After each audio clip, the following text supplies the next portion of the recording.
This is Dan Selke at Con of Thrones National. Winter's coming out net. I'm here with a couple of little fingers. Here with AJ.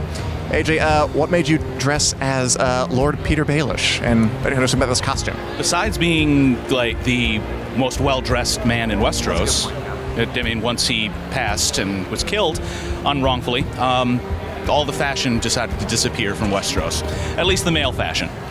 One of the wonderful things about cosplay is that it forces like you as a person, actor, performer, whatever you do, just to honestly go look yourself in the mirror, be honest with yourself and say, what can I pull off? Right. And what would be a switch? And what would I have to stretch? Like that kind of stuff, but you're honest with yourself. And finally, how'd you decide on dressing as the sparrows for this con? Good costumes. We'd already carved the stars into our forehead, so it just went, Yeah. So we live in Salem, and it was a religious thing. So we went with that. It was a thrifty option. We sort of pulled the trigger, kind of short notice on, hey, we're actually going to wear a costume this year, and so this really kind of worked with what we were kind of working with in terms of budget, in terms of time restraints. So it's nice and airy for the hot weather. Oh yeah, Nashville. Great. Yeah. Are you all dressing up as your favorite characters, just like you chose them because the outfits worked, or? Bit of both. She is my favorite, but I saw the coat and I was like, I have to make it, but I really don't want to wear it. How about you? Why'd you choose Arya, which is a really good Arya costume, by the way? I love the face. Thanks. I chose Arya just because she is a very strong and badass character, but also I felt like I could pull her off as a character as far as resemblances go slightly. So kind of chose her for both reasons. How about Sansa and Jon Snow? This is my favorite character, and this is my second time sewing anything in the world. So I went with very simple, her simplest dress, which is the King's Road dress. And also I decided my tradition as being the only pre-season 5 Sansa at con, like I was last year, so had to keep it up. And I mean, Jon Snow, you even got the hair going on. I didn't choose it, it chose me. So I was heckled to do this, and here I am all these years later. Yeah, I was. Yeah, my friends, hey, Ned Stark's bastard, what are you doing today? What are you talking about? So, hey, come and watch Game of Thrones. So here I am. Why'd you choose to go with a classic Cersei? Because I've seen some, season 6s, 7s, 8s, the short hair and the crazy shoulders, which is great too. But I have enjoyed seeing, some old school Cersei. It's nice. I think that her later years, she's definitely a boss, and she rocks that look. I don't think I could, so I have always just aesthetically liked her earlier seasons and wearing those. So. Okay, so you both look great. Okay, what is the inspiration for this Jaime Lannister Thanos mashup? Okay, so the Marvel universe and the Game of Thrones universe kind of collided around the same time, so I figured Jaime had lost a hand and his hand was now golden, so why not make it an Infinity Gauntlet? And then I don't know where the arc reactor came from, just kind of a why not thing. And are you going for kind of season 5-ish Daenerys? Looks great. Yes, I'm going for season 5, her wedding dress. He actually made me 3 eggs because that's when she got presented the 3 eggs that hatched in a dragon's bite. I didn't have anywhere to put them, so I had to leave them at home. Kind of took her dragon too. I'm carrying it for her. My hatched dragon. There he is. Yeah. Obviously, you are Roz, a sex worker, or just a character who didn't really get her due, doesn't have a lot of. So it's good to see some smaller characters represented. And I'm a dead Shay.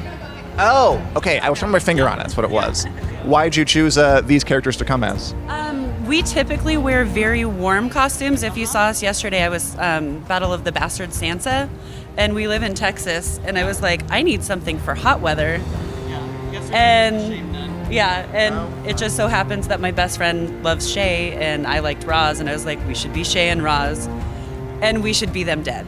I love your costumes. I'm guessing, again, I'm not 100% sure, that you are a superhero version of the elephant that Cersei did not get. Am I right? Pachyderm that was promised. Pachyderm that was promised. And you are Lyanna Mormont with Arya Stark's knife, right? Why did you dress up as Drogon, Dany, and Drogo? I feel like you put a lot of work into yours. But yeah, he's probably much worth. He's worth interviewing a little more. Okay, fine. Yeah, let's go with this. This is probably $2,500 right now. What I'm sitting on with leather and everything else.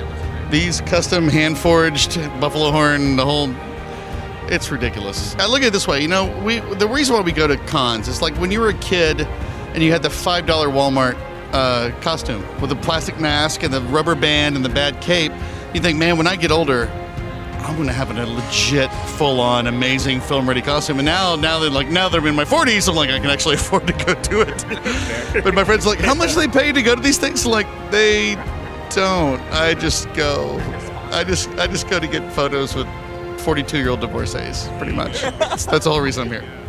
Can I ask why you chose Varys? I mean, I think I can guess, but I'm a natural Lord Varys. I normally do have hair on my head, not a whole lot, but I do. So I shaved it for this event, and I just love his character. I think he kind of epitomizes the whole show, and it's almost like a game of survival. Trying to see who can make it to the end. So it's still too soon to talk about his death, but I fully expect him to make it all the way through. Who are you wearing, and what were your inspiration for it? I've got a post-war Sansa. This is after winter is gone, and she's gone back to leading her people and making sure that everybody's taken care of. That's why she's a great ruler. And it's original because that's out of Beth's imagination. It's not show canon. So she's amazing. She does great work. Thank you. I was trying to say, it kind of looks similar to the dress she wears in the final scene, but it's not quite it. Is that what you're going for? This harkens back to Catelyn and the general Tully and Stark look, and it has lots of elements that bring that in. How about the Aran dress? Yes. So first year con, everyone fell in love with Kate Dickie. I didn't get to meet her that year. And so next year I was very excited she was coming back. So I started working on the dress, and then she had to cancel for family reasons. And we were very sad, and she was such a sweetheart, giving us an interview and having a message for us at the opening session, and everybody just loves Kate. So I wanted to work on the dress, and I met so many great cosplayers like Beth and several others that I'm sure you'll find last year that just inspired me that I could do it if I just tried. And I had to work it out all by myself because I hadn't done anything like this in 40 years, honestly. I can geek out about this. Okay. She did her own stamping here, and the thing about this is any kind of typical pattern company isn't going to have this pattern. So she had to draft all of this herself. Not only draft it to look like theirs, but then draft it to her body and make it to scale of her body. And then she did the embroidery like Michelle Carragher that we are all admirers of. Yes, Michelle has a website, and this was one of the things that she did put on the website from season 4, and I memorized those pictures. It's like looking at all the little details, and how can I figure that out? Because I don't have those exact materials. So you have to go and try to find the closest thing that you can to make it similar to this show, but you can't quite make it everywhere. And you have to figure out how to do the closings and all the little details, like how do you close that collar? You got to get it on somehow. How does this connect? And I have all these little straps and things that are hidden for the dress, the cape, and the pleating drove me nuts, but I had to figure it out. She's got the falcon, she's got the Tully fish, and then it's all of the things that Michelle is really excellent, these kind of organic details that really, if you're a geek, you like things straight and neat, but she is so good at making them just flower, and it's impressive. So I did the mockingbird design for Peter Baelish and kind of based it on photographs of real mockingbirds. And the other fun thing were the crescent moons. They're actually filled with tears for Tears of Lysa. So it's Tears of Lysa, the poison, all that. And so there's so much mythology and so many things in the books about Alysanne's, the waterfall, the tears, and all that. So when I did the crystals, I thought, I'm going to do tears there. And so there's that, and then a lot of these other little details, I just let them grow.